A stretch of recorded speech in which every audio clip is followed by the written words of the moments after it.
Hi, Sterling Baird from the Acceleration Consortium here. I'm going to walk you through how to create a Hugging Face Spaces instance to create interactive web apps.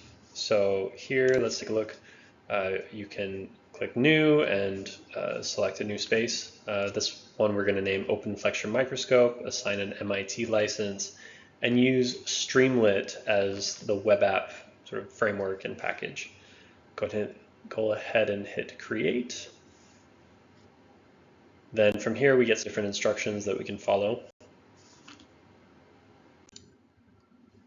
So let's take, and some more documentation. Let's take this clone command to a terminal in VS Code right here. So we'll select the folder that we want this in and clone it directly there.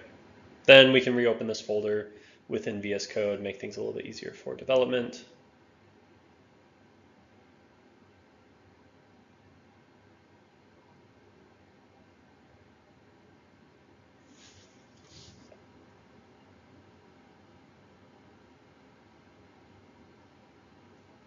Okay, now that we have this open, we can go ahead and create a new Conda environment. I like to use Mamba. It's very fast, gives you the same functionality as Conda, and it just creates Conda environments. So we'll go ahead and do that. In this case, we're installing Python 3.11. We use a single equal sign. That will install the latest version of Python 3.11. Give that a second.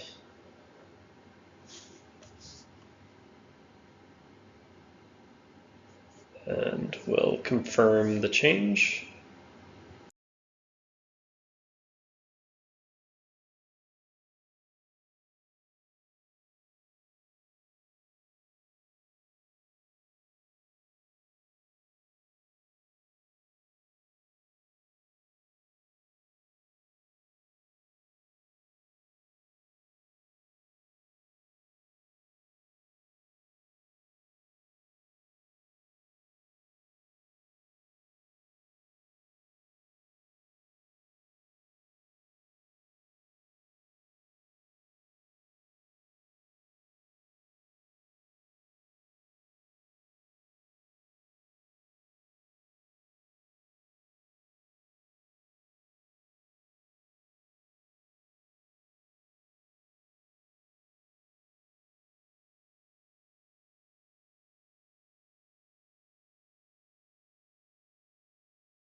From here, we can go back and copy this app.py file and create a new file in VS Code, paste that in, save our file, and make sure that we add it, commit it. We can use VS Code's interface here. So stage the changes, create a commit message, and click commit.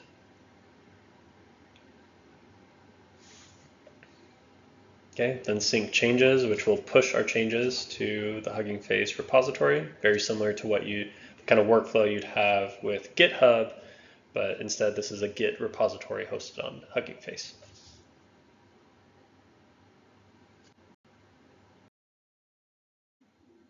From here, we can navigate back to the web app. It will have updated, and we can see, for a given value, what's the square of that value.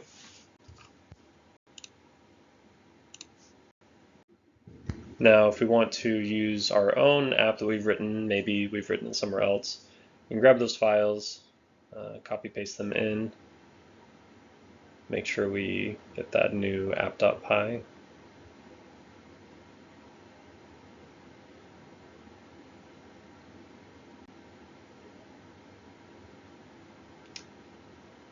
And then if we try to run this file directly, we'll actually get an error first due to needing to install requirements. But even if we run it again after that, it'll say, you need to run this command in the terminal. That's just a feature of Streamlit. I think it's an okay thing compared to the amount of benefits that it offers. So once we get the packages installed, kind of skip ahead here. And now after the installation with the proper environment enabled, we can run streamlit run app.py, at which point a local version of the Streamlit web app will appear, and then we can go click around and utilize our app. And then in this case, we actually needed a My Secrets file, which gets into another concept of adding Hugging Face spaces, secrets, and environment variables.